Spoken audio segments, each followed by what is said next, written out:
그러니까 세상을 바라보는 그 안경을 하나님의 안목으로 볼 것이냐, 그렇지 않으면 사람의 타락한 본성으로 볼 것이냐에 관한 문제에서 인본주의와 신본주의가 딱 갈라지는 거죠.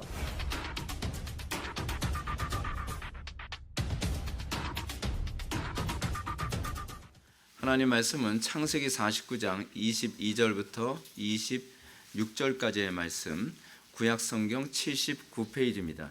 구약성경 79페이지 창세기 49장 22절부터 26절까지의 말씀 찾으셨으면 제가 봉독하겠습니다. 요셉은 무성한 가지 곧 샘 곁에 무성한 가지라. 그 가지가 담을 넘었도다. 활 쏘는 자가 그를 학대하며 적개심을 가지고 그를 쏘았으나 요셉의 활은 도리어 굳세며 그의 팔은 힘이 있으니 이는 야곱의 전능자 이스라엘의 반석인 목자의 손을 힘입었습니다. 내 아버지의 하나님께로 말미암았으니 그가 너를 도우실 것이요 전능자로 말미암았나니 그가 내게 복을 주실 것이라. 위로 하늘의 복과 아래로 깊은 샘의 복과 젖먹이는 복과 태의 복이로다. 내 아버지의 복이 내 선조의 축복보다 나아서 영원한 산이 한없음 같이 이 축복이 요셉의 머리로 돌아오며 그 형제 중 뛰어난 자의 정수리로 돌아오리로다. 아멘. 이 시간은 창세기 210번째 강해가 되겠습니다. 210번째 강해, 요셉을 향한 유언이라는 제목으로 하나님 말씀 증거하도록 하겠습니다. 요셉을 향한 유언. 인간이 전적으로 타락했다라고 하는 것은요, 사실은 하나님의 우리에게 주신 것에 대한 해석이 전반적으로 다 틀어졌음을 의미합니다. 하나님께서는 우리에게 복을 주시는데 우리는 그 복에 관한 개념도 굉장히 잘못됐지만 우리가 추구하는 복이라고 하는 것에 관해서 복을 그러니까 복의 근원을 추구하는 것보다는 복의 결과를 추구하는 것을 자꾸 그것이 우리에게 복이라고 생각하는 경향성이 있습니다. 그러니까 타락한 인간은요, 복을 어떻게 이해하냐 하면 마치 물이 계속 공급되는 샘을 얻게 되는 방식이라고 생각하기보다는 샘물을 얻는 것을 복이라고 생각을 합니다. 근데 여러분, 샘물만 얻으면 그것을 우리가 먹으면 없어지잖아요. 근데 샘물의 근원을 얻으면 우리는 그 복이 하염없이 나오게 되는 것이죠. 근데 인생을 살아가면서 사람들이 어리석은 것이 그겁니다. 복의 근원을 찾는 것보다는 복 자체에 사람들이 집중하고 그것에 우리가 매몰되어져서 살아간다는 것이죠. 찬송가 가사를 보게 되면은 하나님만이 만복의 근원 되신다고 가르칩니다. 그 주님 안에 모든 복이 함축되어 있고 우리가 주님 안에 있으면 이 모든 것이 더하여짐을 믿으시기 바랍니다. 근데 그럼에도 불구하고 우리는 이 모든 것이 더하여지는 복의 근원이신 하나님을 멀리하고 우리는 그 복에 가져다주는 결과만을 추구하는 경향성이 있습니다. 예를 들어서 여러분, 햇빛이 가져다준 그 결과는 굉장히 많죠. 따뜻한 것도 있고요. 햇빛이 가져다준 결과 중에 하나가 뭐냐면 열매도 있고 뭐 다양한 것이 있죠. 근데 우리가 햇빛을 무시해버리고 차단해버리고 햇빛이 가져다준 결과만을 추구하게 됐을 때는 우리에게 얼마나 비참한 결과가 주어지겠습니까? 이제 그것이 인간이 어리석게 사는 부분이죠. 그래서 유대인들이 자녀들을 교육할 때 뭐라고 얘기합니까? 자녀들에게 물고기를 주기보다는 물고기 잡는 법을 가르친다고 얘기하지 않습니까? 그걸 사실은 우리가 인생을 사는 방법이고 그리고 자녀들에게 우리가 가르쳐줘야 될 중요한 부분입니다. 여러분들이 자녀들에게 인생을 가르쳐주기보다는 인생의 근원을, 우리의 삶을 주관하시는 하나님을 가까이 하는 법을 어렸을 때서부터 가르치셔야만 합니다. 인생은 이렇게 사는 거야, 저렇게 사는 거야, 이럴 때는 이렇게 사는 거야, 저렇게 사는 거야. 물론 이것도 중요합니다.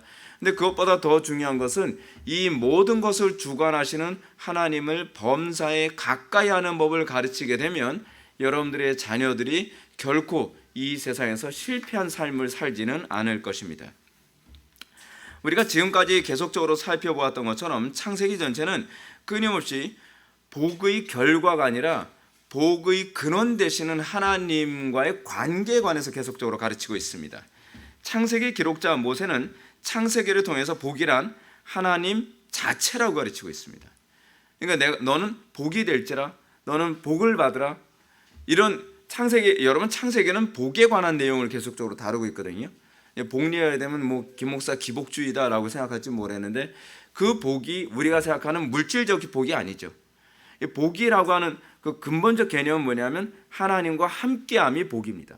하나님을 소유함이 복입니다. 그래서 우리의 기업이 누구라고 얘기합니까? 그리스도라고 얘기하잖아요. 하나님이라고 얘기하잖아요. 삼위일체 하나님이 우리의 기업입니다. 나의 영원하신 기업 생명보다 귀하다. 그 하나님을 소유하게 될 때에 이 모든 것이 더하여지지 않습니까? 근데 문제는 뭐냐면 사람들은 하나님을 소유하기보다는 하나님이 우리에게 주신 그 결과를 소유하는 것을 우상으로 숭배하죠. 그렇죠? 여러분들, 우리가 돈이 나쁜 것이 아니라 돈을 숭배하는 것이 나쁜 겁니다. 명예가 나쁜 것이 아니라 명예를 숭배하는 것이 나쁜 것입니다. 우리가 하나님을 믿고 하나님만을 예배하고 하나님을 섬기는 가운데에서 그 안에서 우리가 돈을 버는 것 문제가 되지 않고, 성공하는 것 문제가 되지 않고, 명예를 얻는 것 문제가 되지 않고, 다른 어떤 것도 우리가 문제가 되지가 않습니다. 근데 하나님을 빼고 그것을 하나님으로 삼음으로써 그것이 우리의 우상이 되는 것이 문제라고 말씀하시는 것이죠. 자, 우리는 사사기에서도, 우리는 이런 개념이 이제 사사기에서도 나오는데, 사사기에서 중요한 핵심 주제가 무엇입니까? 이제 제가 오늘 낮 예배 때도 여러분들한테 그런 말씀드렸지만, 책에서 말하고자 하는 핵심은 빼버리고 감동받은 것만 밑줄 근다라고 그런 얘기 했잖아요. 사사기에서 우리가 또 잘못하는 것 중에 하나가 무엇이냐면 사사들이 위대하다라고 생각하는 거예요. 삼손이 위대하다, 뭐 입다가 위대하다, 뭐 드보라가 위대하다, 뭐. 근데 그렇지가 않습니다. 그 사사들을 통해서 궁극적으로 사사기가 말하고자 하는 것이 무엇이냐면 진정한 사사는 여호와시다라는 거예요. 그것이 사사기의 주제입니다. 다른 여러 사사는 이 사사들의 한계성, 이 사사들의 유한성을 얘기하면서 영원하신 사사, 사사라는 얘기가 왕의 개념이거든요. 영원하신 사사이신 하나님만을 바라봐야 된다고 하는 당위성을 자꾸 강조하고 있는 것이 사사기가 말하고자 하는 핵심이거든요. 자, 우리가 오늘 살펴봐야 될 요셉을 향한 야곱의 예언은 이렇습니다. 22절 말씀을 보면 요셉은 무성한 가지 곧 샘 곁에 무성한 가지라. 그 가지가 담을 넘었도다 라고 하는 말씀으로 시작합니다. 야곱은 여러 이제 자녀들에 대한 예언을 계속하면서 이제 드디어 요셉에 대한 예언으로 들어갑니다.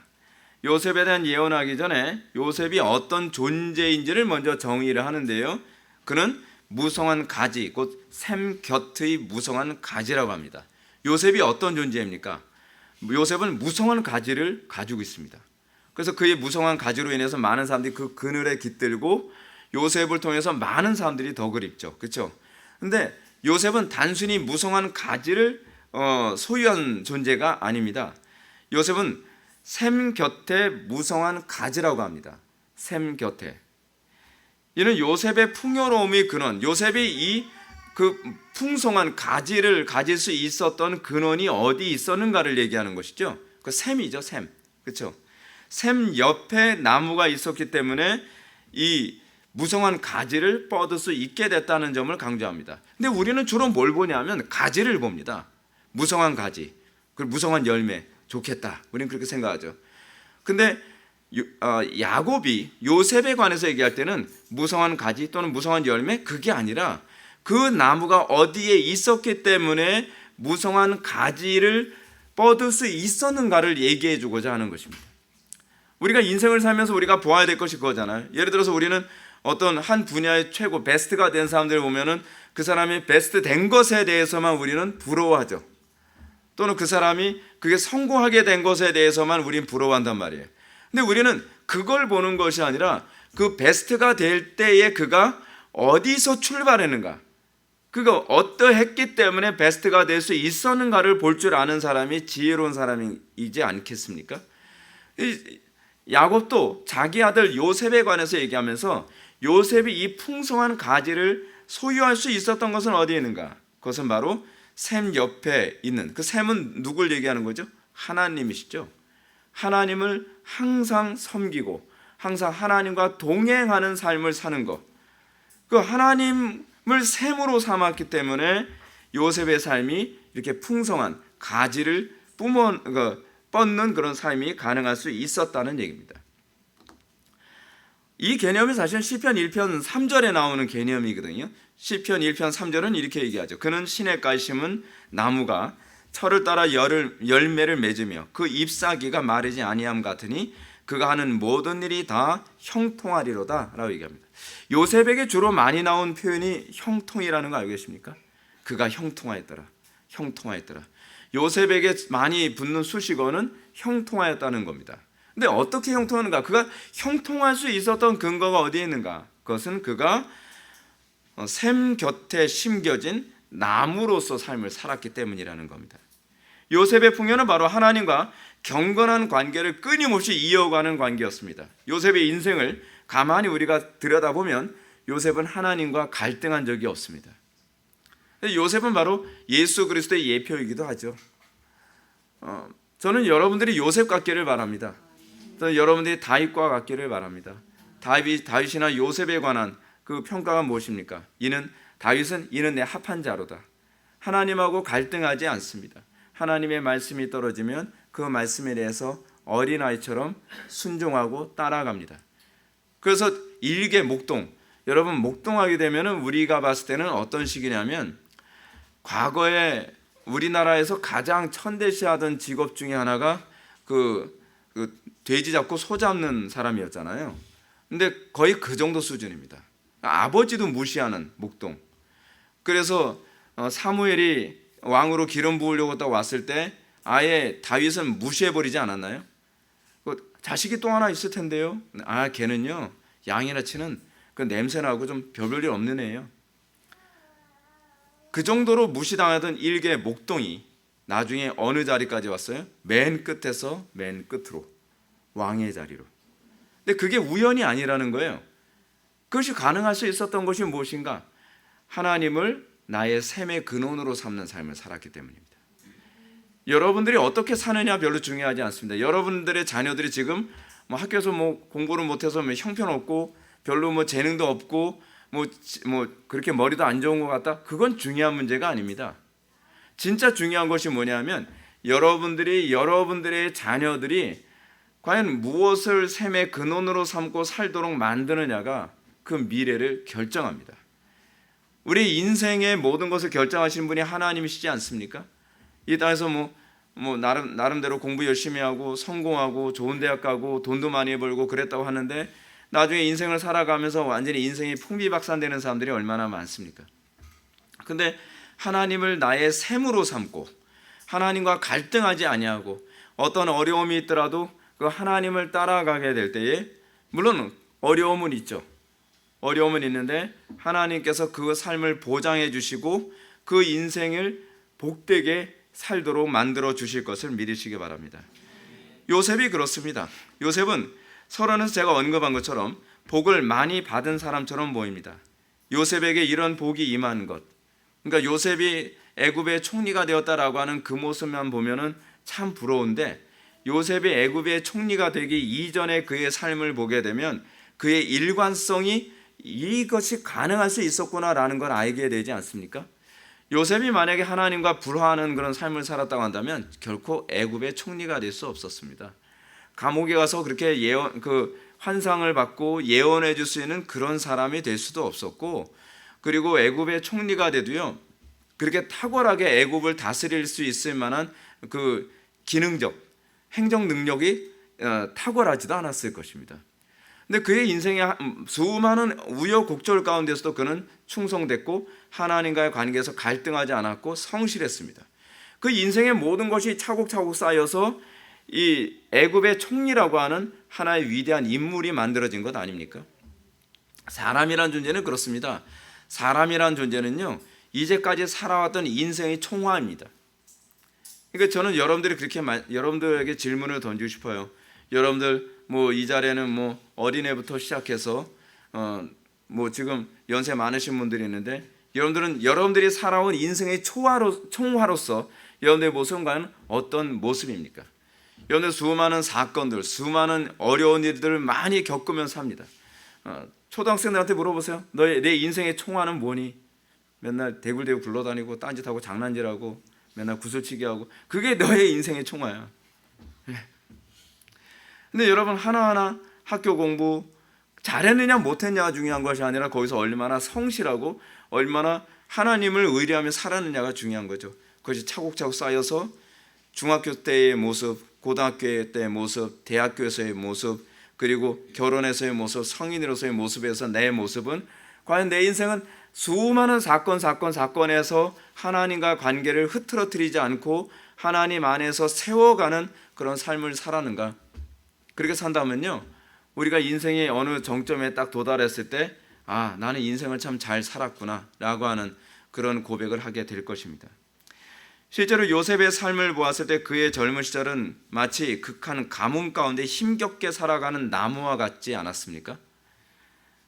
그러나 놀랍게도 그런 환경 속에서도 요셉의 삶은 푸른 잎사귀와 많은 열매를 맺는 삶의 연속이었습니다. 납득이 안 가잖아요. 요셉이 여건이 좋은 인생을 살았던 건 아니었습니다. 형들한테 미움을 받아서 애굽의 노예로 억울하게 팔려갔습니다. 근데 그 가운데서도 가지를 뻗어요. 그 가운데서도 풍성한 가지를 뿜어낸단 말이에요.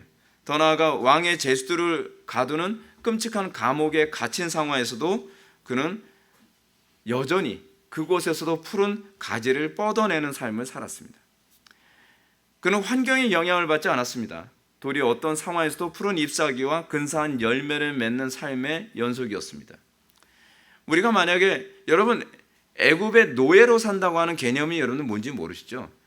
그냥 알바생이 아닙니다, 여러분. 과거의 노예는요, 사람이 아니에요.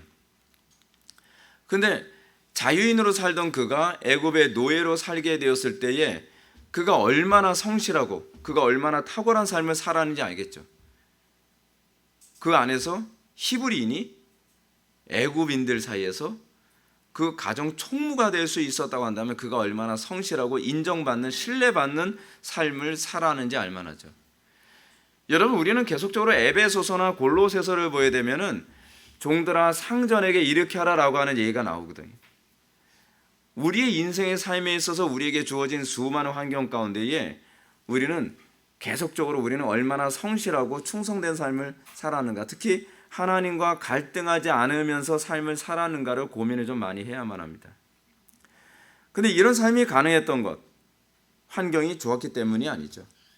요셉이 그런 삶이 가능했던 것은 하나님을 샘으로 삼고 그 곁을 떠나지 않았기 때문입니다. 그것이 우리가 인생을 살아가는, 그리고 우리 자녀들에게 인생은 이렇게 사는 거야 라고 가르쳐야 될 핵심적인 내용입니다. 만약 요셉이 이렇게 여호와를 샘으로 여기지 아니하고 절망적인 환경에 압도되어서 그 샘으로부터 떠나버렸다고 한다면 그는 폐인이 될 수밖에 없었을 겁니다. 뭐야, 나는 하나님 열심히 믿었다고 생각하는데 왜 내가 잘못한 것도 없는데 내가 애굽의 노예로 팔려가야 되지? 나 이제 하나님 의지 안 해. 그렇다면 요셉의 인생은 어떻게 됐을까요? 그냥 진짜 천박한 노예로서의 인생을 살다가 어디서 죽었는지도 모르는 그런 인생 살다가 가버리고 말 겁니다. 근데 요셉은 그렇지 않았습니다. 그 가운데서도 하나님을 의지합니다. 하나님을 나의 생명으로, 내 샘으로 여깁니다. 마치 이거와 같습니다. 하늘에서 내리는 비만 의존하며 비가 적게 오면 시들어가는 나무와 같지 않고, 뿌리 자체를 샘에 기대고 있는 나무는요, 하늘에 비가 오든 안 오든 관계없이 푸르른 이파리를 뿜어낼 수 있습니다. 이 땅에서 안 믿는 사람들은요, 하늘의 비만 의지하며 사는 것이라고 한다면 이 땅의 그리스도인들은 샘 곁에 뿌리를 두고 항상 샘이 주는 그 물을 마시면서 살아가는 존재와 같습니다. 환경에 영향받지 않습니다. 우리는 하나님께만 영향을 받습니다. 이것이 그리스도인들이 이 땅을 살아가는 방식입니다. 계속 잔소리처럼 들릴지 모르지만 제가 여러분들에게 자꾸 그리스도만 의지해라, 쉬지 말고 기도하라, 그리고 하나님과의 관계를 자꾸 점검해라, 하나님과의 관계에서 틀어진 것이 없나 자꾸 뒤돌아보라, 계속적으로 여러분한테 권면을 하는 이유가 무엇이냐면 하나님만을 나의 샘물로 여기는 삶을 살면요, 절대로 실패한 인생 살지 않기 때문에 그렇습니다. 근심 걱정 많고 고민 많고 어려운 일이 수도 없이 우리 인생에 닥쳐오지만 죄송한 얘기지만 여러분들 중에서 상당수가 그리스도를 샘으로 여기는 법을 아직 잘 모르시는 분들이 굉장히 많은 것 같습니다. 저는 그렇게 생각을 합니다. 우리는 환경이 어렵기 때문에 우리의 신앙이 낙후하지 않습니다. 우리는 오히려 환경이 어렵기 때문에 더 견고한 나무가 될 수 있는 가능성을 가진 존재들입니다. 나무가 샘물에 이렇게 뿌리를 뻗고 있는 상태에서는요, 바람이 불고 환경이 안 좋으면 그걸 이겨내기 위해서 더 가지를 단단하게 만듭니다. 이게 참 묘한 것이 그겁니다. 어려움이 없으면요, 오히려 나무는 뿌리가 약해집니다. 환경이 어려움이 없으면 가지가 약해져요. 근데 그 환경이 어렵게 된 상태에서 소위 하늘의 비만을 의지하며 바라보는 나무들은 말라 죽거나 그렇지 않으면 오히려 이 뿌리가 뽑혀버리고 마는데, 그 뿌리를 샘에다가 뻗고 사는 나무들은 오히려 그 샘으로부터 물을 공급받아서 가지를 더 견고하게 하고 뿌리를 더 넓게 뻗음으로써 그 환경의 어려움이 그 나무를 무너지게 만드는 것이 아니라 그 나무를 더 견고하게 만들더라는 것입니다. 그래서 성경이 우리들에게 가르치는 바는 뭐냐면, 고난을 통해서 정금같이 나온다는 것이지, 고난 때문에 내가 타락했습니다, 고난 때문에 내가 변질됐습니다 라고 하는 그 변명을 받아주질 않습니다. 왜냐하면 하나님께서는 그 고난과 어려움과 난관을 통해서 우리의 가지를 더 견고하게 하기 위해, 우리의 뿌리를 더 깊게 내리도록 하기 위해 그 환경을 허락하셨기 때문에 그렇습니다. 하나님께서는 그렇게 말씀하십니다. 너의 뿌리가 뽑힐 때쯤 되면 피할 길을 주리라. 하나님은 우리의 뿌리가 뽑힐 정도의 어려움을 주시지 않습니다. 왜냐하면 그 뿌리를 내리게 하기 위해 그 환경을 주신 것이지, 뿌리가 뽑히도록 하기 위해서 환경을 주신 것이 아니기 때문에 그렇습니다. 그렇기 때문에 고난 가운데서 그리스도를 더 많이 의지하는 사람들은 정금같이 나올 것입니다. 고난 가운데 그리스도를 더 많이 의지한 사람은 그리스도에 대해서 또는 하나님에 대한 더 풍성한 간증과 하나님은 이런 분이시구나 라고 고백할 수 있는 고백의 기회가 되고 말 것입니다. 자, 야곱의 예언은 창세기의 인간 타락과 관련된 표현으로도 이해할 수 있습니다. 왜냐하면 인간의 타락이란 인간이 복의 근원 되신 하나님으로부터 멀리 떠나 자기의 제한적 자원에 만족하며 사는 존재에 관해서 얘기하는 것이거든요. 그러므로 마르지 않는 셈이신 하나님을 떠나서 살아가게 된 존재들은 항상 메마름을 호소할 수밖에 없습니다. 이렇게 하나님을 셈으로 삼지 않는 사람들의 특징은 환경에 따라서 너무 쉽게 변합니다. 그렇지 않나요? 제가 목양시에도 화분이 있고 또 사택에도 화분이 있지만 굉장히 환경의 영향을 많이 받습니다. 물을 좀 적게 주면 이파리가 막 오그라들고 말라갑니다. 그다음 물 주면 다시 이파리가 다시 피고, 외부의 영향이 너무 쉽게 반응을 하죠. 근데 뿌리를 샘이 있는 그 옆에 심겨진 나무는요, 비가 오든 안 오든, 그리고 햇빛이 강하게 내리쬐든 어쨌든, 날씨가 흐리든 어쨌든, 바람이 많이 불든 적게 불든 그거와 관계가 없습니다. 일관성이 있고 오히려 더 강력해져 갑니다. 우리가 이 땅을 살아가면서 간헐적으로 오는 비에만 의존된 나무들과 마르지 않은 샘에 그 뿌리를 두고 있는 나무를 분별하는 비결은 비가 중단됐을 때입니다. 환경이 열악해졌을 때입니다. 환경이 열악한 상황에서도, 환경이 어려운 상황에서도 일관성을 가진 삶을 살아가느냐, 그렇지 않으면 환경이 열악했기 때문에 일관성을 포기했느냐, 여기서 우리가 하나님께 우리의 뿌리를 내리며 사는 존재인지, 그렇지 않으면 하나님과 관계없이 일반 은총에만 우리가 의존하며 사는 존재인지를 알 수 있습니다. 자연인들 또는 믿음이 없이 종교적으로 신앙생활하는 사람들은 일반 은총에만 의존합니다. 환경이 좋기만을 바라면서 사는 것이죠. 환경이 좋으면 신앙생활 열심히 잘할 수 있지만 환경이 나쁘면 어쩔 수 없다고 생각을 합니다. 그러나 우리는 특별 은총 안에 사는 존재들입니다. 그래서 우리는 환경이 어떻든 간에 우리는 그 가운데서 특별 은총의 힘을 입어서 우리 일관성은 변하지 않고 오히려 더 견고하고 탁월하게 살아갈 수 있다는 사실입니다. 이것이 요셉의 삶이었습니다. 요셉의 인생에서 우리가 발견할 수 있었던 것은 요셉은 정말 파란만장한 인생을 살았고, 요셉은 누가 보더라도 정말 거친 환경 속에 살았지만 그는 그 환경 때문에 타락하거나 말라가거나 죽어가지 않았습니다. 환경 탓하지 않았습니다. 오히려 그 환경 통해서 하나님을 만나는 기회로 삼았습니다.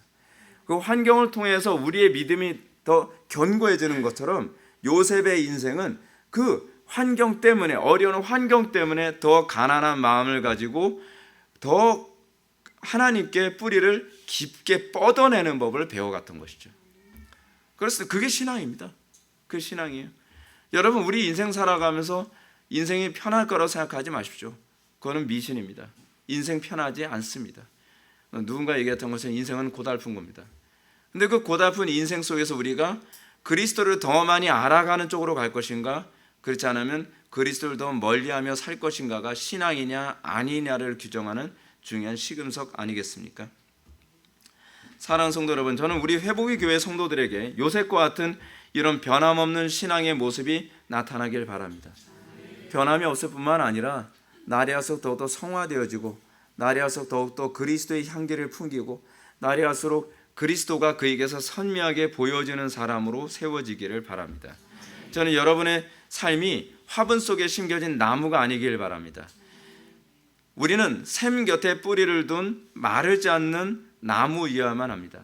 환경이 좋고 어려움이 생기면 생기가 가득한 모습으로 살아가다가도 어려움이나 난관이나 장애에 부딪히면 그 즉시 생기를 잃어버리는 그런 신앙이 아니라, 오히려 환경이 어려울수록 그 어려운 환경에서 오히려 생기를 뿜어내고, 그래서 오히려 더 고통받는 사람들을 일으켜 세워주고 붙잡아주고 그들을 섬길 수 있는 여유까지 있는 그런 성도로서 삶을 살아갈 수 있었으면 좋겠습니다.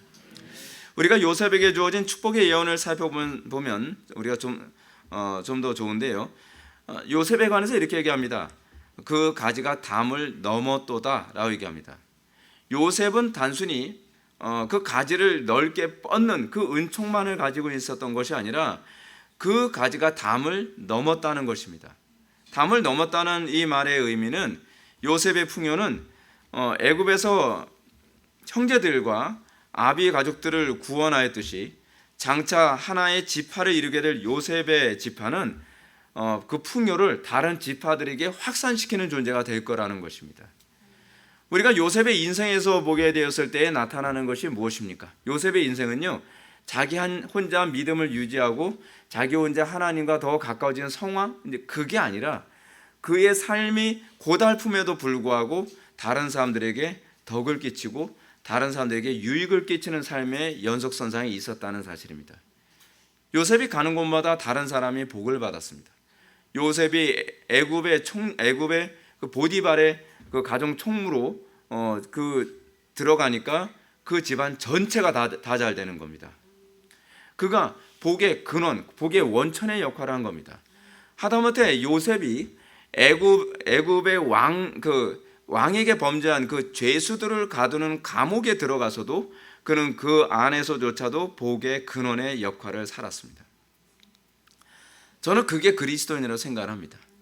그리스도인이란 나 하나 복 받고 천당만 가면 그만이 아니라, 나도 살기 팍팍하고 힘들지만 그 가운데서도 내 가지를 뻗어서 다른 사람들의 어려움을 돌봐주고 그들에게 힘을 심어주는 그런 역할을 해야 된다고 생각을 합니다. 간혹가다 이제 사람들은 그런 생각을 합니다. 김 목사는 뭐 시간 여유가 있어서 그런가, 뭐 목회하기도 사실은 바쁠 텐데 이것저것. 근데 저는 제가 가지고 있는 신앙과는 그렇게 생각을 합니다. 내 신앙 하나 유지하면 되는 것이 아니라, 나도 여유가 없지만 그 여유를 나눠서 복의 근원으로 더 나누며 살아가는 것, 거기에 역량이라는 것이 생깁니다. 운동을 하는 데 있어서 소위 이런 일 별로 덕스럽지는 않은데 그래도 얘기할게요. 네. 운동하면서 여러분 그 근육을 만드는 법 있잖아요. 근육을 만드는 법. 이제 턱걸이를 하는 방법에 관해서 제가 이제 어느 영상을 보니까 턱걸이 횟수를 늘리는 법을 뭐라고 얘기하냐면, 자기가 할 수 있는 횟수보다 하나를 더 하면 된대요. 이게 말이 쉬워서 하는 소리지 진짜 이게 근육이 끊어지는 것 같이 힘들거든요. 그런데 거기서 역량의 발전이라는 게 생긴다는 겁니다. 그러면서 그때서부터 근육이 벌크업 되는 거예요. 근육이 커지기 시작하는 거죠. 여러분 신앙도 그런 거 알고 계십니까? 신앙도요. 내가 다른 사람을 도울 수 있는 역량이 이거밖에 안 되니까 나는 내 것도 힘들어. 그럼 난 다른 사람을 도울 수 없어. 평생 가도 그 사람은 누구 도우면서 살지 못합니다. 나도 여유가 없지만 그것을 어떻게 하든지 돕기 위해 우리가 몸을 던질 때 그러면서 점점 더 우리는 강해지고 성숙해지고 충만해져 가는 것입니다. 저는 우리 회복의 교회가 그런 교회가 되기를 바랍니다. 우리 성도들도 각자가 이런 복을 받는 영적 요셉이 많이 나타나길 바랍니다. 흥미로운 것은 뭐냐면 그렇게 했을 때 복을 내가 받더라는 거예요. 내가 다른 사람을 도왔더니 내가 역량이 더 커져 버려요. 사실은 내가 역량이 클 거라고는 생각을 안 했거든요. 그냥 돕고 싶은 겁니다. 섬기고 싶은 겁니다. 복의 근원으로 살고 싶은 것뿐이에요. 그의 얼굴에서 미소를 보고 싶은 것이고 그 눈물을 닦아주고 싶은 것뿐입니다. 근데 우리가 그렇게 했는데 뒤돌아보면 나에게 더 큰 것이 채워지더라는 것이죠. 그러면서 하나님은 우리에게 그런 방식으로 복을 주시기를 원하시는 것입니다.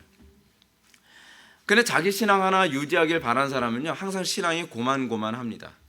근데 자기도 힘들고 어려움에도 불구하고 다른 사람을 도우려고 하는 신앙생활을 하게 되면 신앙의 역량이 자꾸 커져갑니다. 자꾸 커져갑니다. 왜냐하면 그런 사람들은 기도를 할 때에 자기 분량만의 은혜를 구하는 것이 아니라 남에게 퍼줄 수 있는 분량의 기도를 하거든요. 하나님, 저에게 이 정도 은혜를 부어주시는 것도 감사한데요. 이 정도는 안 됩니다. 제가 누구를 도울 수 있으려면 더 큰 은혜를 주십시오. 그래서 우리가 원하는 은혜는요. 흘러 넘치는 수준의 은혜를 구하죠. 근데 그러다 보면 어떤 현상이 나타나냐면 우리의 신앙이 디프레스 될 겨를이 없습니다.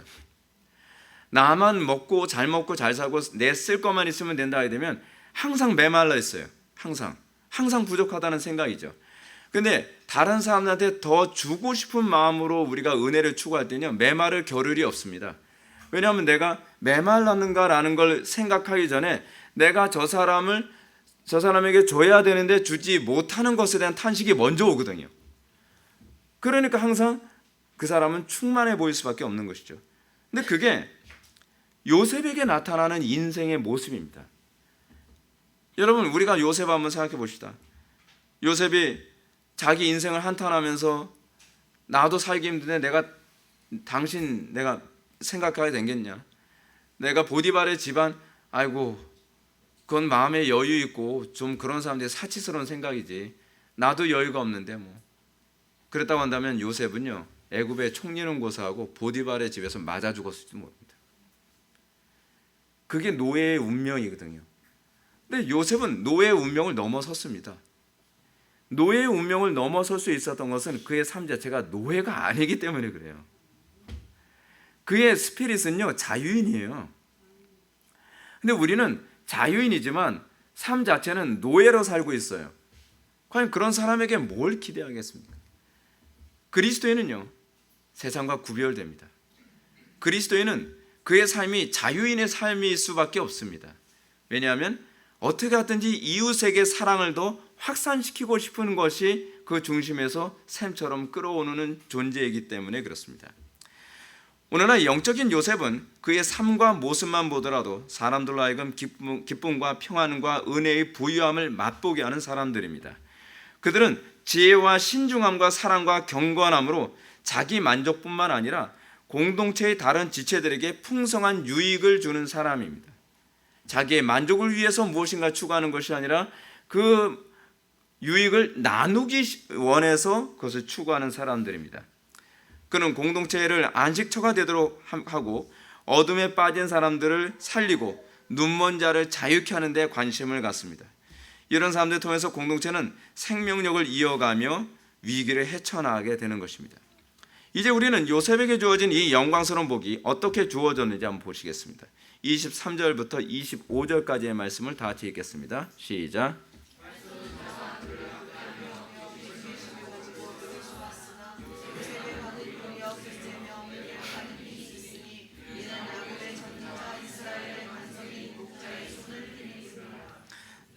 내 아버지 하나님께로 말미암았나니 그가 너를 도우실 것이요 전능자로 말미암았나니 그가 내게 복을 주실 것이라. 위로 하늘의 복과 아래로 깊은 샘의 복과 젖먹이는 복과 태의 복이로다. 아멘. 요셉에게 나타난 이런 놀라운 복의 근원이 어디 있었는가? 그가 위기 상황에 어떻게 대처했느냐를 통해서 알 수 있습니다. 여러분, 이제 세속적으로 얘기했을 때 성공하는 사람과 실패하는 사람의 차이는요, 위기에 대한 반응입니다. 대부분 위기가 없을 때는요, 성공하는 사람이나 실패하는 사람이나 별반 차이가 없습니다. 근데 위기에서 어떻게 반응하느냐에 따라서 그의 운명이 그 시점에서, 그 위기에서 완전히 다른 길을 걷게 됩니다. 인생은 끊임없이 위기의 연속입니다. 그 위기에서 적절하게 반응하는 사람은 그 위기를 디딤돌로 삼지만 그 위기를 위기로 생각하는 사람은 걸림돌이 돼버리고 맙니다. 요셉의 인생에 있어서 그의 위기는 하나님을 더 가까이 하는 기회로 삼는 인생이었습니다. 요셉의 인생을 다음 같은 말로 야곱은 요약합니다. 활 쏘는 자가 그를 학대하며 적개심을 가지고 그를 쏘았으나 요셉의 알은 도리어 굳세며 그의 팔은 힘이 있으니 이는 야곱의 전능자 이스라엘의 반석이신 목자의 손을 힘입었음이라. 요셉의 인생은 그 위기 때에 누구를 힘입어요? 여호와를 힘입습니다. 그냥 여호와가 아니라 야곱의 전능자 이스라엘의 반석이신 목자의 손을 힘입었다는 겁니다. 아브라함의 하나님, 이삭의 하나님, 야곱의 하나님을 힘입는 법을 잘 알았던 겁니다. 우리는 요셉이 과거에 겪었던 수많은 고난을 머릿속에 떠올리게 됩니다. 요셉이라는 한 인물을 머릿속에 떠올리면 요셉의 인생은 활 쏘는 자가 그를 학대하며 적개심을 가지고 그를 쏘았으나 라는 말로 요약이 가능합니다. 끊임없이 요셉의 인생은요, 시기하는 사람의 화살의 연속이었습니다. 그는 시기하는 사람의 화살을 계속 맞아야만 했습니다. 우리는 그렇게 생각합니다. 우리는 하나님이 어떻게 해주시는 분이라고 생각하죠? 시기하는 사람의 화살이 나를 맞추지 않는 것이 하나님이 하실 일이라고 생각하지 않나요? 근데 하나님은 그렇게 하지 않습니다. 오히려 시기하는 자의 화살을 맞고 난 이후에 네가 어떻게 반응하느냐가 신앙이냐 아니냐를 본다는 거예요. 우리는 그렇게 생각을 안 하거든요. 이게 하나님을 생각하는 우리의 관점과 성경의 관점의 차이예요. 하나님은 시기하는 자의 화살을 막아주시는 하나님이라고 생각하는데 요셉에게 나타난 아브라함의 하나님, 이삭의 하나님, 야곱의 하나님인 이 요셉의 하나님은 그 화살을 맞았을 때에 네가 누구를 힘있는지 보겠다는 겁니다. 참 독특하지 않나요? 우리가 생각하는 신관하고는 굉장히 다릅니다. 그래서 계시가 아니고서는 우리는 하나님을 알 수가 없습니다. 성경에 나타난 하나님은요, 우리가 머릿속에서 떠올리는 하나님하고는 다른 하나님이십니다. 20대 때 저를 굉장히 당황하게 만들었던 것이 바로 이 부분이었거든요. 저는 제가 하나님 잘 믿으면 하나님께서는 제가 원하는 대로 해주신다고 생각을 했습니다. 제가 하나님 거 해주면 하나님은 제일 해주실 줄 믿습니다. 그럼 부흥 가서 그렇게 할렐루야다. 저건 내 거다. 근데 하나님은 그렇게 역사 안 하시더라고요. 나는 하나님의 일 열심히 하는데 저는 되는 일이 없어요. 저는 하나님의 일 열심히 하는데 계속 어려움의 연속이에요. 왜 그러지? 근데 성경이 하나님하고 다르다는 걸 알았습니다. 그거는 사람이 만들어내는 하나님이에요. 성경이 가르치는 하나님은 그 고난 가운데에서 헤쳐나갈 수 있는 능력을 주시는 하나님이시지 그 고난을 막아주시는 하나님이 아니시더라고요. 지금 요셉의 인생은 그런 인생이었습니다. 그는 자기 형들이 쏘는 활로 애굽의 노예로 팔리는 삶을 살았습니다. 우리는 어떻게 생각합니까? 형들이 요셉을 팔려고 했을 때 누군가 나타나서 노예로 안 팔리게 막아주시는 하나님이라고 생각하는데 그냥 그들의 활에 맞아서 요셉은 노예로 팔릴 수밖에 없었습니다. 그 후에는 보디발의 집에서 노예로 살다가 보디발의 아내가 쏘는 화살에 맞아서 애굽의 왕들의 그 죄수들이 들어가는 끔찍한 감옥 중에서도 가장 끔찍한 감옥에 들어가게 하시는 하나님이셨습니다. 무슨 이런 하나님이 어디 있어요? 그게 우리가 알고 있는 하나님과 성경이 가르치시는 하나님의 차이입니다. 그러나 요셉의 인생은 이런 활을 쏘는 자의 학대와 적개심에 시기심에 무너지지 않습니다. 이게 믿음입니다. 이게 믿음입니다. 도리어 요셉의 활은 더 굳세며 그의 팔은 힘이 약해지지 않았습니다. 이게 놀랍지 않나요? 그는 환경이 어려우면 어려울수록 또 하나님의 말씀을 의지했고 하나님의 명령을 따름으로 환경을 이겨나왔습니다. 도리어 거기서 복의 근원으로 살아갔습니다. 우리가 요셉을 통해서 보게 되는 신앙의 태도는 그것이죠. 노예의 삶을 한탄하고 환경을 비관하기보다는 도리어 그 어두움 속에서 탁월함과 하나님의 영광을 나타냈습니다. 더 뿌리를 하나님께로 향합니다. 더 샘 대신 하나님께 뿌리를 뻗어서 더 견고한 믿음의 사람으로 세워집니다. 그는 애굽의 노예 생활을 하면서도 결코 시들지 않았습니다. 감옥에서 생활하면서도 그는 결코 시들지 않았습니다. 얼굴이 어두워지지 않았습니다. 신세를 한탄하지 않았습니다. 남을 탓하지 않았습니다. 형들을 탓하거나 보디발의 아내를 탓하는 것이 아니라 그 가운데서 역사하시는 하나님을 바라볼 줄 아는 신앙이었다는 사실입니다. 여러분, 우리에게 지금 주어진 환경 어렵지 않나요? 여러분들 가정 삶 어렵지 않나요? 한국 사회 어렵지 않나요? 한국 교회 어렵지 않나요? 어려움은 원래 있습니다. 어려움이 없을 거라고 믿는 것이 미신일 뿐입니다. 근데 그 어려움을 어떻게 헤쳐나가느냐가 중요한 겁니다. 어렵기 때문에 변질될 겁니까? 아니면 어렵기 때문에 하나님을 더 가까이 하는 법을 터득할 것입니까? 우리 신앙이 성숙하는 것은 그 어려움의 순간입니다. 어려움이 있기 때문에 하나님을 가까이 하는 법을, 샘 대신 여호와께 우리의 뿌리를 뻗는 법을 거기서 배우게 되는 것입니다. 여러분, 나무에 어떤 가뭄이 없으면 샘 쪽으로 자기의 뿌리를 뻗는 법을 배울 기회가 없습니다. 하늘에서 계속 비가 쏟아지는데 굳이 그 샘 쪽으로 샘하고 거리가 있거든요. 거기로 뿌리를 뻗어야 될 이유가 없잖아요. 근데 가뭄이 오고 비가 그치고 그러면 어떻습니까? 말라서 죽을 것 같고 힘들죠. 그러니까 살기 위해서 어떻습니까? 본능적으로 뿌리가 점점 샘 쪽으로 뻗어가기 시작하는 거죠. 그래서 샘을 가까이 하는 법을 배우는 겁니다. 우리가 인생을 살아가면서 어려움이 있죠. 그 어려움이 있어야만 우리는 하나님을 가까이 하는 법을 배우게 됩니다. 기도는 그렇게 배우는 것이고요. 하나님의 말씀이 나에게 성취되는 것을 간증하는 삶을 살아가는 것은 그 어려움이 있기 때문에 우리가 믿음이 성장하는 법을 배워가는 것입니다. 요셉의 탁월했던 삶의 태도를 야곱은 이는 야곱의 전능자 이스라엘의 반석이신 목자의 손을 힘입은 민이라 라고 이렇게 그 원인을 설명합니다. 하나님을 힘입었습니다. 요셉은 그 고난에서 하나님을 힘입는 법을 배웠던 것입니다. 요셉의 일평생 속에서 그 푸르름과 탁월함이 조금 더 시들지 않았던 비밀은 바로 목자의 손을 힘입는 법을 알았기 때문에 그렇습니다. 이것이 다윗에게서도 발견되어지는 모습 아닙니까? 다윗은 목동 생활하면서 목자 되신 여호와 하나님을 힘입는 법을 터득했습니다. 그 간증을 골리앗과 싸우기 이전에 사울 왕 앞에서 얘기하지 않습니까? 나는 목동 생활하면서 여호와를 의지하여 곰이나 사자가 나타났을 때, 이리가 나타났을 때 피하지 않고 그놈들로부터 내가 나의 양을 지키는 법을 난 배웠습니다. 그때 하나님을 의지하는 법을 배웠습니다. 이제 저 골리앗도 곰이나 사자나 늑대하고 아무 차이 없다고 생각합니다. 만군의 여호와 하나님께서 나와 함께 하시면 저 사람이 칼과 창과 단창으로 나에게 온다 할지라도 하나님께서 반드시 물리쳐 주실 것을 나는 믿습니다. 하루아침에 생긴 믿음이 아닙니다.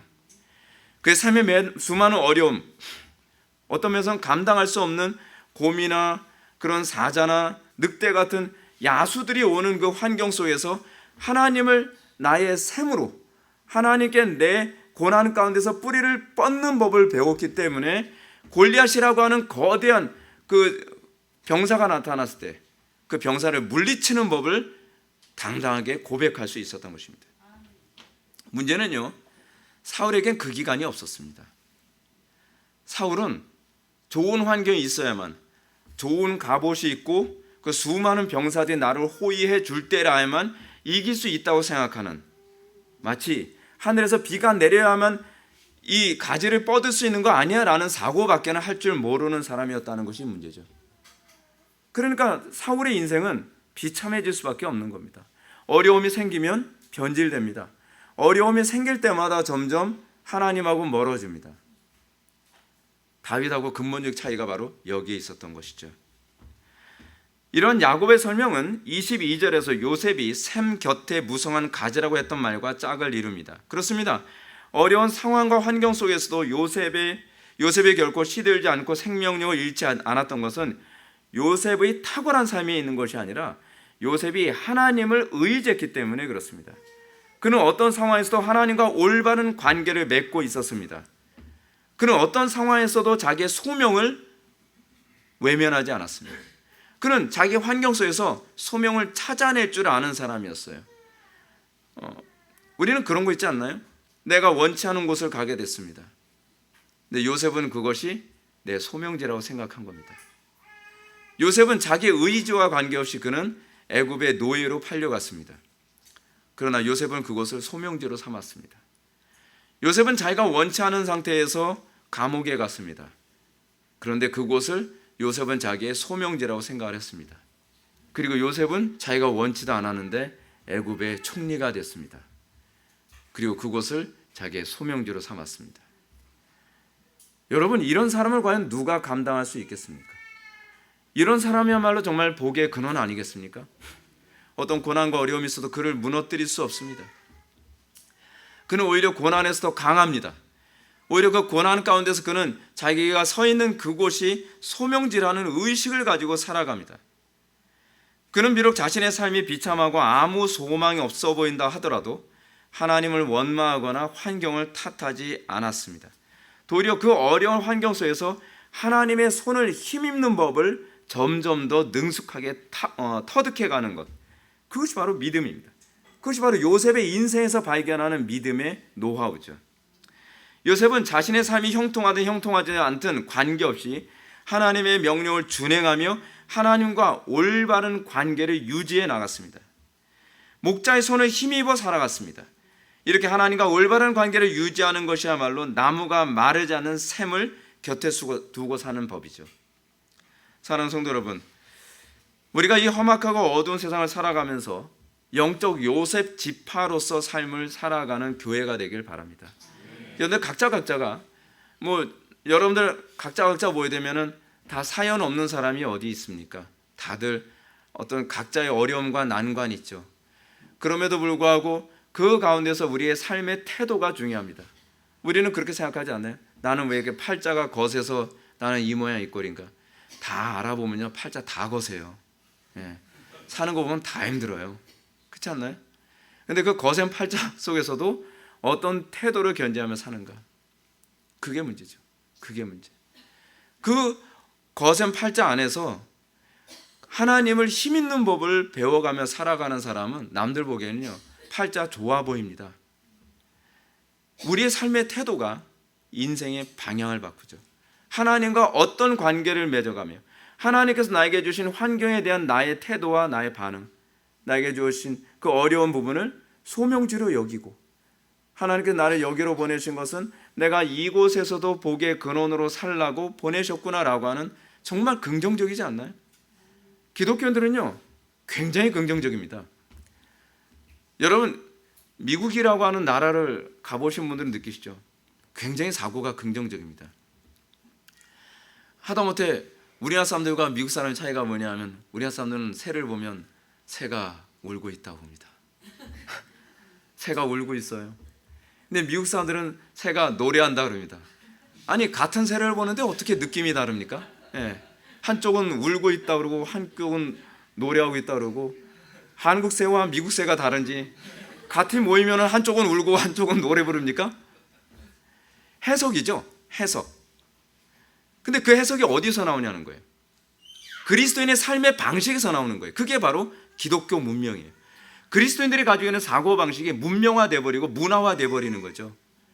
어려운 가운데 어떻게 해요? 우리는 그 어려움을 소명의 기회로 바라보는 것, 그 어려움을 오히려 하나님을 가까이 할 수 있는 기회로 바라보는 것. 그래서 우리는 어려움 속에서 절망하는 것이 아니라 그 어려움 속에서 소망을 찾습니다. 그 어려움 속에서 우리는 복의 근원으로 살아가는 법을 배우게 됩니다. 사랑하는 성도 여러분, 우리는 그래서 믿음으로 살아가야만 합니다. 믿음으로 살아가는 태도와 자기의 힘만 의지하며 살아가는 태도가 이 다윗과 사울을 규정합니다. 요셉이 요셉일 수 있게 한 것은 요셉 자신이 아닙니다. 오로지 하나님의 은혜였습니다. 오늘날처럼 믿음 지키기 힘든 시대에 그냥 힘들다고 한탄만 하는 것이 아니라 이 믿음 지키기 힘든 시대에서 나의 소명이 무엇인가를 찾는 것이 가장 인생을 탁월하게 살아가는 방식입니다. 오직 주님만을 바라보며 살아가는 것뿐, 어떤 상황에서도 불평하지 않고 경건에 힘쓰며 하나님의 명령을 철저히 복종하며 살아가게 될 때 우리가 영적 요셉으로서의 삶을 살아가게 되는 것이죠. 그렇다고 해서 제가 불평하지 않고 제가 낙심하지 않는다는 건 아닙니다.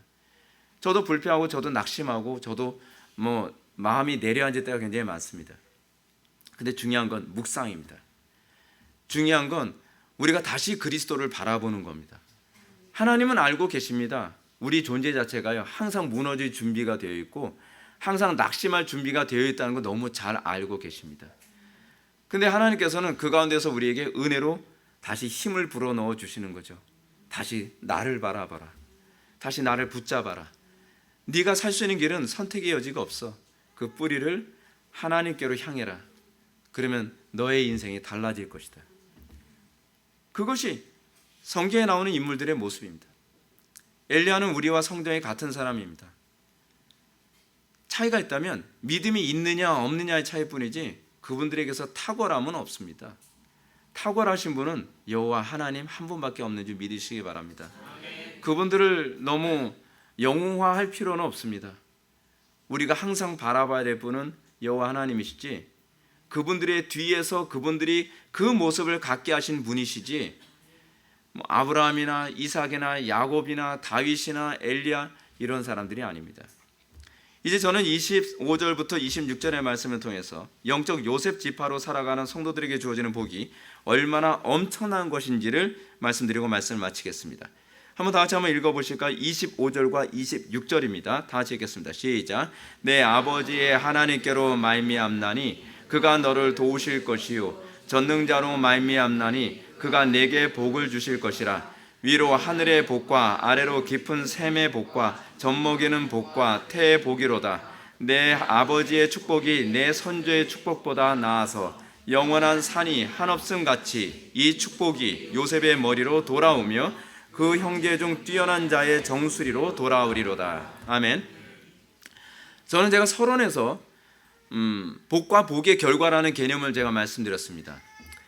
지혜로운 사람은 복을 추구하는 사람이지 복의 결과를 추구하는 사람이 아닙니다. 복을 추구한다는 것은 복의 결과가 나오게 되는 근원을 추구하는 것입니다. 그런 차원에서 복은 하나님이십니다. 만복의 근원이 되신 분은 하나님 한 분밖에 없습니다. 근데 요셉은 복의 결과를 추구했던 사람이 아니라 복 자체를, 복의 원천을 소유할 줄 아는 사람이었다는 사실입니다. 그것은 오늘 본문은 샘 곁에 심겨진 나무가 무성한 나무라고 표현한 것이 바로 그것입니다. 이 표현은 요셉이 하나님을 자기 생명의 근원으로 여기고 하나님만 경외하고 의지하며 살았다는 얘기입니다. 그는 하나님만 가까이 하며 어찌하든지 하나님과 올바른 관계를 맺는 데에 모든 관심을 쏟았습니다. 여러 가지 어려움과 난관이 있을 때에 하나님과 올바른 관계를 맺는 것이 이 상황에서 어느 쪽을 선택하는 것이고 내가 하나님의 뜻을 어떻게 알 것인가를 끊임없이 고민하고 기도하고 그 가운데 하나님의 뜻을 바르게 알면 순종하며 묵묵히 나아가는 겁니다. 복의 근원으로서의 삶을 살아가는 겁니다. 저는 여러분들이 정말 복의 근원 되신 주님을 붙잡으며 사는 것은요, 여러분들에게 난관을 바라보는 것이 아니라 그 난관 가운데서 어떻게 내가 복의 역할을 할 것인가를 바라보면 더 잘 보인다고 제가 말씀드리고 싶습니다. 제가 긴 인생은 아니지만 제 인생에서 제가 이제 느낀 것이 그거예요. 저도 제 코가 석자인데 그 가운데서 어떻게 하면 다른 사람들에게 유익을 끼칠까? 어떻게 하면 복의 근원으로 살 수 있을까 하면 답이 보이기 시작을 해요. 내 살궁리를 할 때는 안 보이는데 다른 사람들에게 유익을 끼치며 다른 사람들에게 복의 근원으로 사는 것에 대해서 관심을 갖기 시작하면 답이 보이기 시작을 합니다. 왜냐하면 그 고난의 자리, 그 어려운 자리를 괜히 앉힌 게 아니거든요. 우리는 교회사 안에서 그런 분을 이제 또 볼 수 있습니다. 제가 굉장히 좋아하고 존경하는 로버트 머레이 맥체인 목사님이십니다. 로버트 머레이 맥체인 목사님은 비록 29살에 세상을 떠나셨지만 비록 그렇게 짧은 인생을 살은 이 맥체인 목사님이요, 그분의 인생은 요셉처럼 하나님은 항상 생명의 근원된 샘처럼 여기며 살아갔던 분입니다. 항상 하나님과 관계를 불편하지 않게 하기 위해서 온전히 거기에만 집중하며 살았던 사람이에요. 그래서 찰스 스펄전은 머레이 맥체인 목사님에 대해서 이렇게 평가합니다. 그의 아버지 하나님과 아들 예수 그리스도와 함께 거의 깨지지 않는 교제를 나누며 동의한 사람. 맥체인 목사님의 인생은요, 하나님과 관계가 깨진 적이 없는, 하나님과 관계가 깨질까 봐 항상 그것에 곤두서서 살았던 사람이라고 스펄전이 그렇게 평가합니다. 맥체인 목사님을 요셉과 견지어 이해할 수 있는 또 다른 글이 있습니다. 던디 세인트 피터 교회 거의 묘비에 이 맥체인 목사님의 이게 비문이 이제 새겨져 있는데, 맥체인 목사님 비문에 이렇게 기록되어 있습니다. 하나님과 친밀하게 동행하며 말씀과 대화와 자비와 믿음과 정결의 본이 된 자이며 영혼을 돌보기 위하여 낮이나 밤이나 쉬지 않고 하나님으로부터 칭찬을 받은 자, 어두움으로부터 수많은 사람들을 생명의 좁은 길로 인도한 자, 이렇게 묘비에 새겨져 있습니다. 정말 명예로운 묘비죠. 이것이 바로 하나님을 마르지 않는 셈이요 생명의 근원으로 삼고 살아가는 자가 받는 평가입니다. 그리고 이렇게 사는 사람들에게 약속된 복이 25절부터 26절의 말씀이죠. 그럼 그 복이 무엇인가를 한번 차근차근 살펴볼까요? 첫 번째는 이것입니다. 변함없는 도움과 보호에 대한 약속입니다. 25절 말씀에 보면 내 아버지 하나님께로 말미암았나니 그가 너를 도우실 것이요 전능자로 말미암았나니 그가 내게 복을 주실 것이라. 위로 하늘의 복과 아래로 깊은 샘의 복과 젖먹이는 복과 태의 복이로다 라고 예언했습니다. 이 표현은 하나님께서 당신의 전능하신 손을 그에게도 잠시도 거두지 않고 항상 그에게 은혜를 베푸실 것이라고 하는 것에 대한 약속이거든요. 근데 이 도움을 두 가지로 나눠서 얘기를 했는데, 첫 번째는 위로 하늘의 복이고 둘째는 아래로 깊은 샘의 복입니다. 하늘의 복이란 이슬과 비와 햇빛을 가리키는 거라고 한다면, 아래로 깊은 샘의 복이란 샘들과 지하수와 같은 물의 근원이 공급입니다. 근데 이 두 가지가 이슬과 비와 햇빛의 공급과 그리고 샘과 지하수의 이 물의 공급이 쉬지 않을 거라는 겁니다. 이 복은 요셉을 무성한 가지라고 했던 것과 관련지어 생각하면 쉽게 이해가 갑니다. 어떤 상황에서도 하나님과 올바른 복을 최우선으로 여겼을 때에 요셉에겐 이른 비와 늦은 비가 오고 햇빛이 적절한 때에 비춰지고 그리고 샘물과 지하수의 물이 그에게 아래 위로 계속적으로 공급되어진다는 겁니다. 요셉의 그 영광스러운 삶의 특징은 항상 하나님과의 관계였습니다. 그가 하나님과의 관계를 어느 정도로 중요시 여기느냐 하면, 보디발의 아내가 요셉을 유혹했을 때에 요셉이 내가 어떻게 이 큰 죄악을 주인에게 범하겠나이까 라고 얘기하지 아니하고 이 큰 죄악을 어떻게 하나님께 범할 수 있겠나이까 라고 얘기했다는 데서 잘 보여집니다. 요셉은 매 순간순간마다 하나님과의 관계가 모든 해석의 기초였습니다.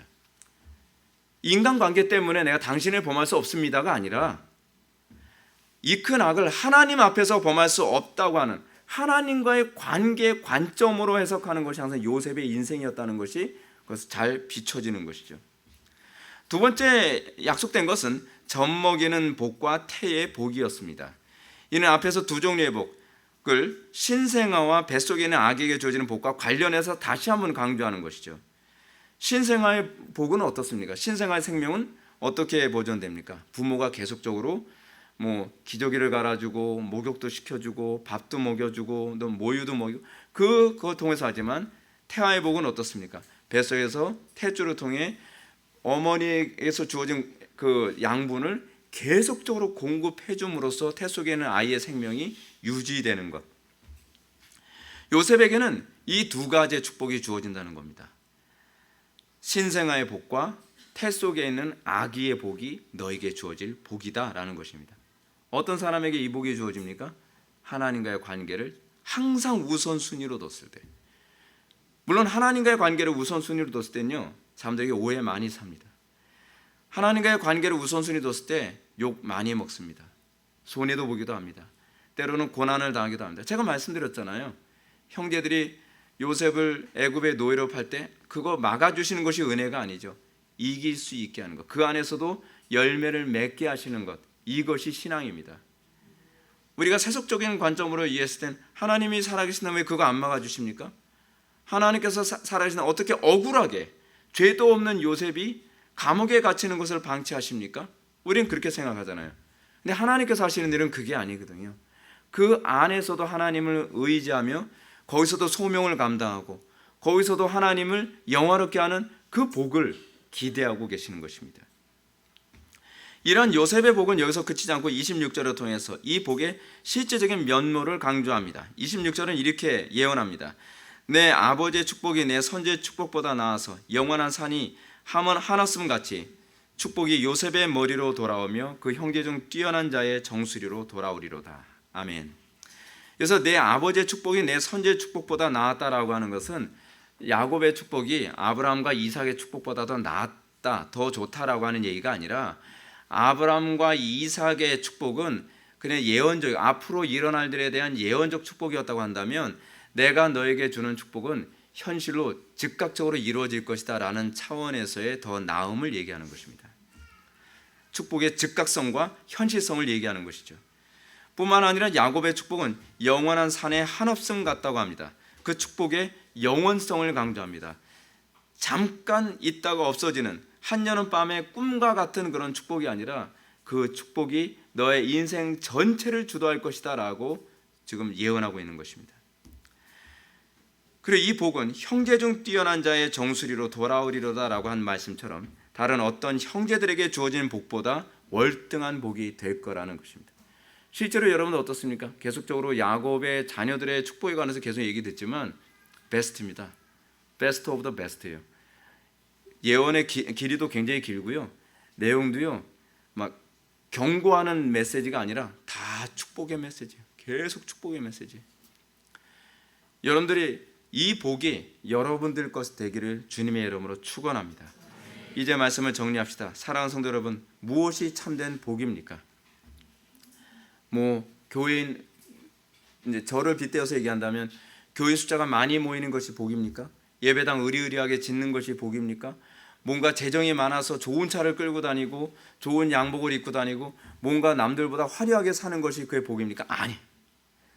우리 그리스도인들이 복으로 삼는 것은 하나님이에요.